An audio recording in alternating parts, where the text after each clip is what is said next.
Hey guys, welcome back to our series where we go into detail of the majority of viable base spots on the official ARK maps and placing each location that we run through onto a tier list. Now the tier list will be from what we think, so it's not guaranteed to be the best base spot or the worst. It's just our opinion on how viable it is according to our analysis. And today we will be going over the Island Ice Cave.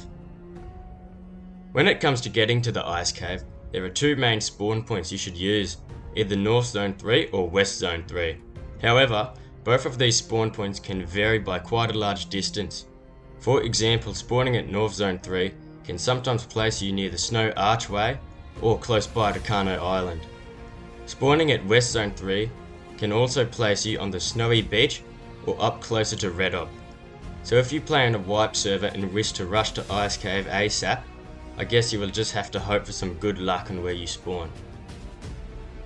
The entrance for this cave can be found at the coordinates 29.5 lat and 32 long. The surrounding area of this cave has a huge 6 times damage radius, as you can see here. So if you are fobbing up or planning on building defences outside, just keep that into consideration. In this small section of the cave at the very front, tames such as Gigas can actually walk in and be able to munch anything there. The Giga's bite can even reach the render point, which is at this raise in the ground here.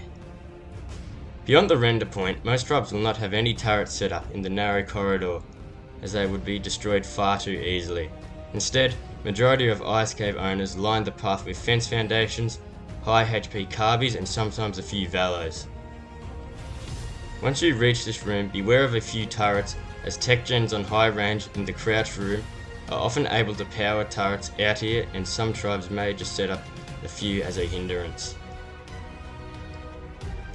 Now we have finally reached the crouch point.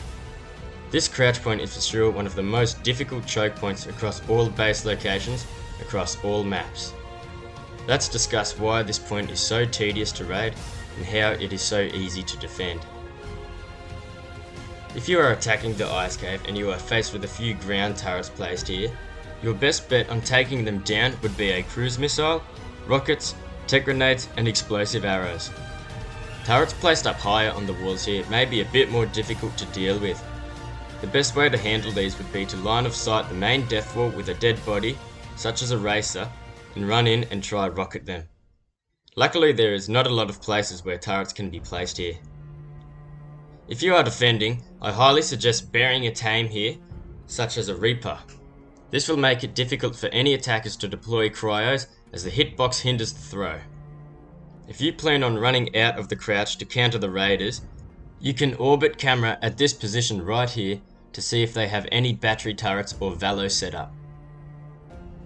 When attacking this cave, you do not have many methods of getting in. The most obvious method is to Carby Soak.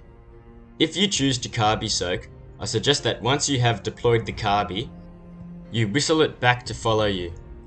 This will make its head face the crouch with its back to the death wall, so that the turrets shoot the shell, which has reduced damage compared to its head. The tech rifle will become your best friend when raiding this section. With the assistance of dead bodies from your previous Carbies or any other tame, you can hide behind it to line of sight turret fire and take out some of the death wall. If this is your strategy to raid this cave, this can obviously only be done offline, otherwise the defenders will just harvest the dead bodies. When using dead bodies to line of sight, Rexes and Racers also do a good job. Oftentimes they are better than Carbies because there is more area to hide behind, but keep in mind they will struggle to be deployed in this small space, so you may have to clear some fence supports in their way first. Also remember that the tames that you decide to suicide have to have decent health. Otherwise, if they die before their cryo sickness runs out, the bodies can just disappear, meaning you just lost a tame for nothing. Another tip that may help when raiding this is that if you use orbit camera in this general area, you have a clear view of the first crouch room. You might be able to guide your tribe member who is using a tech rifle or to find the generator location. Other methods of raiding this cave are much more unorthodox, such as deploying a mana and dashing into the wall, or using an Ovis to run through the crouch and deploying a cryo tame once you have momentum. When you are building this crouch room, like usual, ensure that the death wall is placed far back.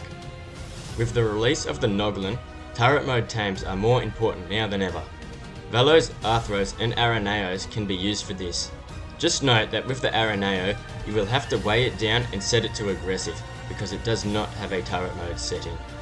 Also, Utis on turret mode can also scare away Noglins. On the topic of turret mode dinos, when attacking, tech gravity grenades can also hit turret mode dinos away, or they could also be used to propel your tames, such as Carbis, with speed into the death wall, but this is hard to pull off. In terms of defending this cave, there is honestly not a whole lot to talk about. This base spot is stupidly difficult to online raid, hence its popularity. Majority of the time, all you will really need is some grapple hooks to drag the raiders into the death wall. If the raiders have thrown out soakers, all you will need to do is have a Giga that stands at this wall here and munch the soakers when they get deployed. These are the two main strategies players use to defend, but you can also use things like gas grenades, Basilisk Spit, or just about any form of weapon. Now we have finally finished talking about this first crouch room. From this point onwards, you'll most likely won't set up any other main defences apart from a few small walls or a chandelier, as the rest of the cave does not provide any other choke points. There are a few large sized rooms in the ice cave where you can easily have just about anything you like. And there are also a few smaller rooms too, one containing water where you can breed water tames, and the very end room where I personally like to use as a war room. The artifact of the strong can also be found back here. Now it is time to place the Island Ice Cave on the tier list.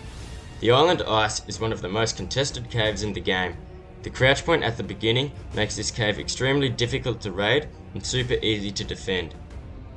The crouch point only allows such a small space for the attackers to work with, and the large room behind allows the defending tribe to set up lots of turrets. This base location is pretty much impossible to online raid, so if you live here, expect to be getting offline raided 95% of the time. This leaves me with the decision to place today's base spot in the A tier. Well guys, we hope that you enjoyed the video.